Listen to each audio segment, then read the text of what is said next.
Assalamualaikum warahmatullahi wabarakatuh. Alhamdulillah, wassalatu wassalamu ala rasulillah wa ala alihi sahbihi ajma'in.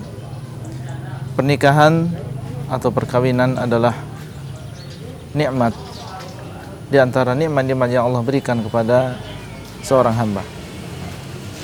Allah SWT menjelaskan di dalam Al-Quran bahwasanya ini adalah termasuk tanda-tanda kekuasaan Allah SWT.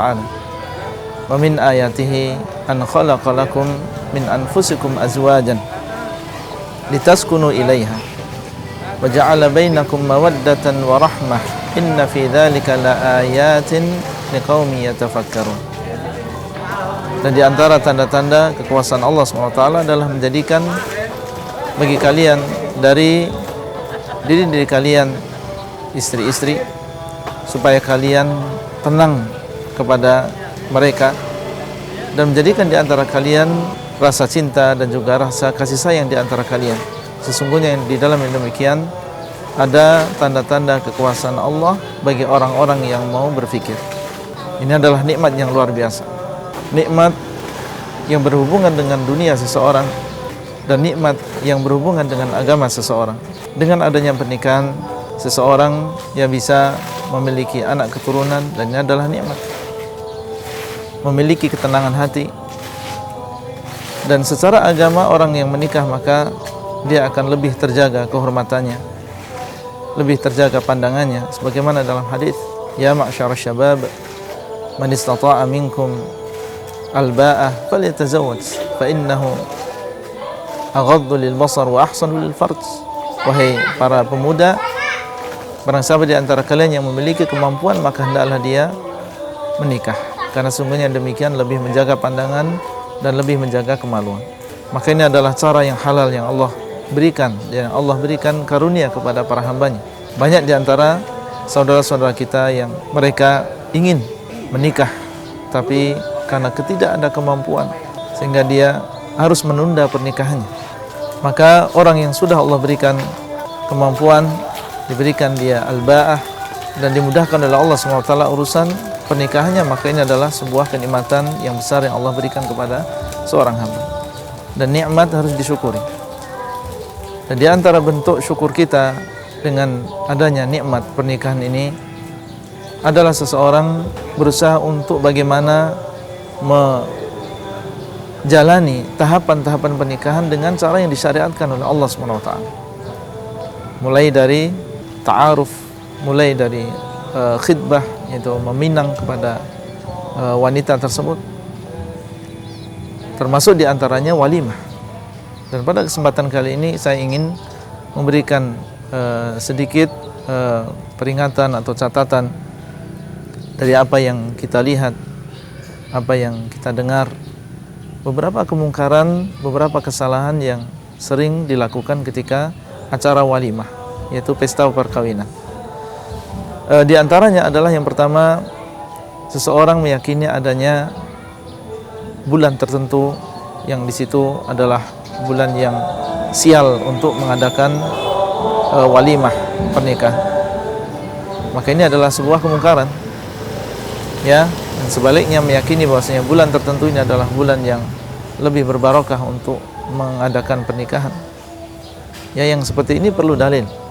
Ya, yang seperti ini perlu dalil. Allah SWT dialah yang menciptakan waktu dan masa ini, dan dialah yang berhak untuk mengatakan ini adalah bulan sial atau ini adalah waktu yang tepat atau tidak tepat untuk mengadakan walimah. Ini semua kembali kepada dalil. Tidak boleh seseorang meyakini ya bulan Safar misalnya adalah bulan yang sial untuk mengadakan pernikahan sehingga tidak mau mengadakan acara pernikahan di bulan tersebut. Ya, ini semua adalah termasuk ya perkara yang tidak diperbolehkan dalam agama kita.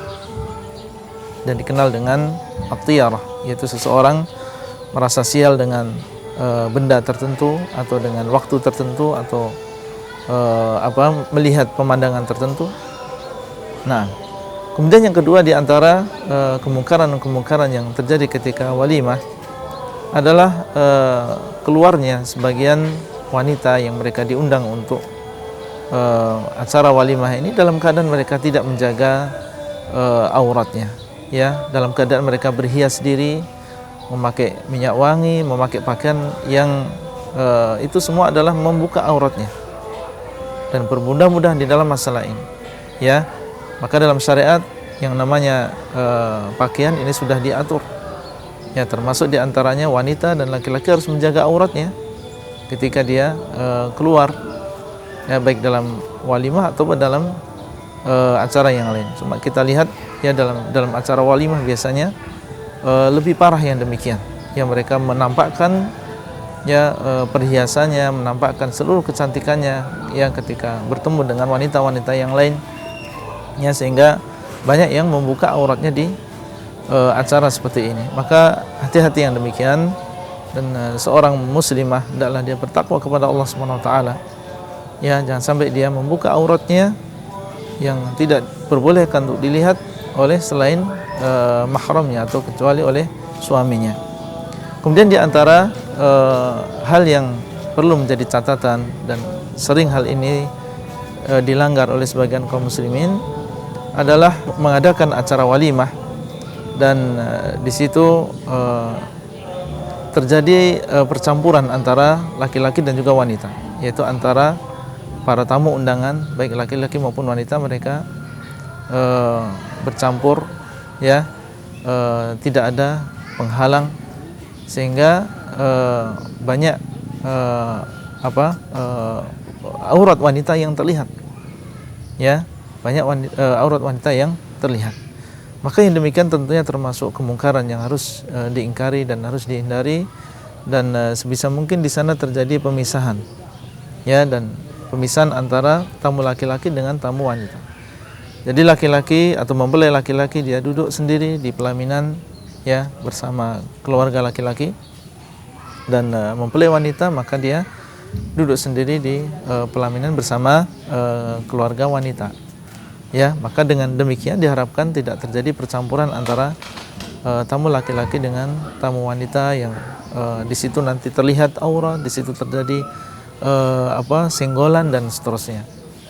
Nah, kemudian selanjutnya di antara hal yang perlu kita ingatkan adalah adanya salaman, ya, bersalaman antara laki-laki dan wanita yang bukan mahram. Datang seorang tamu laki-laki, kemudian dia menyalami mempelai laki-laki maupun wanita, padahal itu bukan mahramnya, ya, wanita bukan mahramnya, ya. Dan demikian pula sebaliknya, seorang wanita, ya, tamu wanita datang kemudian menyalami mempelai laki-laki yang bukan mahramnya. Maka ini termasuk kemungkaran, ya, dilarang di dalam agama Islam, ya, seorang laki-laki bersalaman dengan wanita yang bukan mahram. Kemudian di antara kerusakan atau kesalahan yang terjadi adalah ketika walimah, ya, bermudah-mudahan di dalam musik, ya, atau nyanyian-nyanyian, dan haramnya nyanyian dan juga haramnya musik ini perkara yang ma'ruf, ya, di dalam agama kita. Dia adalah perkara yang diharamkan, ya, baik musik maupun nyanyian. Dan Allah SWT mengatakan, wa minan nasi may yashtari lahwal hadits liyudilla an sabilillah, ya, di antara manusia ada yang membeli lahwal hadits, dan yang maksud dengan lahwal hadits di sini adalah nyanyian, ya, untuk menyesatkan dari jalan Allah SWT. Dan dalam sebuah hadis Nabi SAW mengabarkan bahwasanya suatu saat kelak akan ada di antara umat beliau yang mereka menghalalkan alat musik. Maka hendaklah yang demikian diperhatikan, diharamkan yang namanya musik dan juga nyanyian, baik dalam acara walimah maupun dalam acara yang lain. Kemudian di antara perkara yang perlu kita ingatkan di sini, dan dia adalah termasuk kemungkaran, adalah seseorang ketika mengadakan walimah hanya mengundang orang-orang yang kaya saja, ya. Dan petunjuk Nabi SAW adalah mengundang semuanya, ya, dan diundang orang-orang yang bertakwa kepada Allah SWT.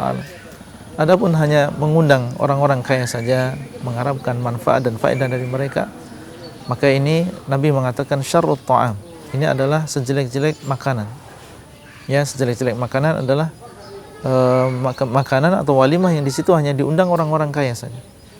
Maka kita mengundang yang kaya maupun yang miskin, kita undang semuanya untuk menghadiri walimah kita. Kemudian di antara hal yang perlu kita ingatkan adanya israf, ya, adanya berlebih-lebihan, ya, di dalam acara walimah. sehingga terkadang atau bahkan sering membebani diri dengan sesuatu yang tidak atau di luar kemampuannya. Ya, seseorang mengadakan walimah sesuai dengan kemampuan dia. Ya, sesuai dengan kemampuan dia, jangan sampai dia membebani dirinya sendiri dengan sesuatu yang dia tidak mampu, hanya sekedar ingin memamerkan kepada orang lain, hanya sekedar ingin terlepas dari rasa malu dan seterusnya. Nah, dan Allah SWT mengatakan fattaqullaha mastata'tum. Walimah ini adalah syariat, ya, dan kita bertakwa kepada Allah sesuai dengan kemampuan kita, mengadakan walimah sesuai dengan kemampuan.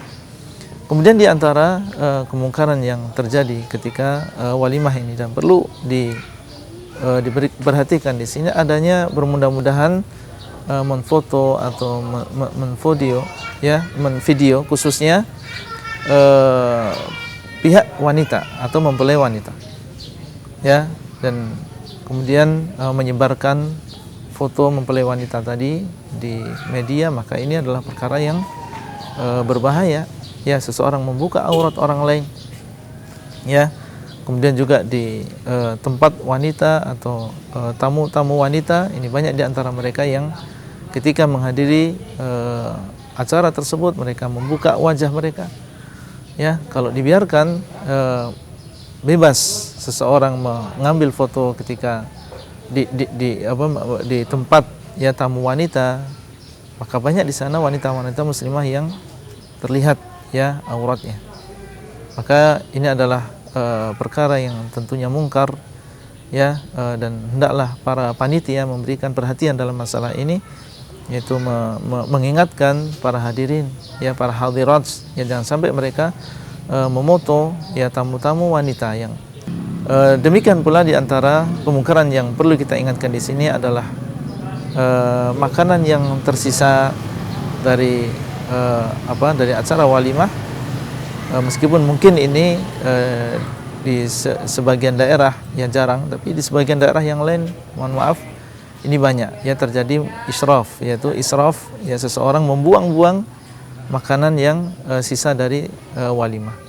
Maka ini adalah sebuah tabdzir, ya, dan Allah SWT mengatakan innal mubadzirina kanu ikhwana syayatin, ya, sesungguhnya orang-orang yang boros maka mereka adalah teman-teman dari syaitan. Dan dalam sebuah hadis Nabi SAW menyebutkan di antara perkara yang dibenci oleh Allah adalah idha'atul mal, itu seseorang menyanyiakan hartanya. Makanan dan minuman adalah nikmat, maka kalau memang tersisa dari acara walimah makanan dan juga minuman, kita berikan kepada orang-orang fakir, orang-orang miskin yang mereka membutuhkan, yang insya Allah yang demikian masih bisa mereka memanfaatkan, ya, makanan dan minuman tadi. Baik, mungkin itu beberapa perkara yang kita ingat yang berkaitan dengan kesalahan-kesalahan dan juga kemungkaran ketika walimah. Semoga Allah SWT menjadikan kita termasuk orang-orang yang bersyukur, ya, dengan seluruh nikmat yang Allah SWT berikan kepada kita semua. Wallahu ta'ala a'lam, wabillahi taufiq wal hidayah. Wassalamualaikum warahmatullahi wabarakatuh.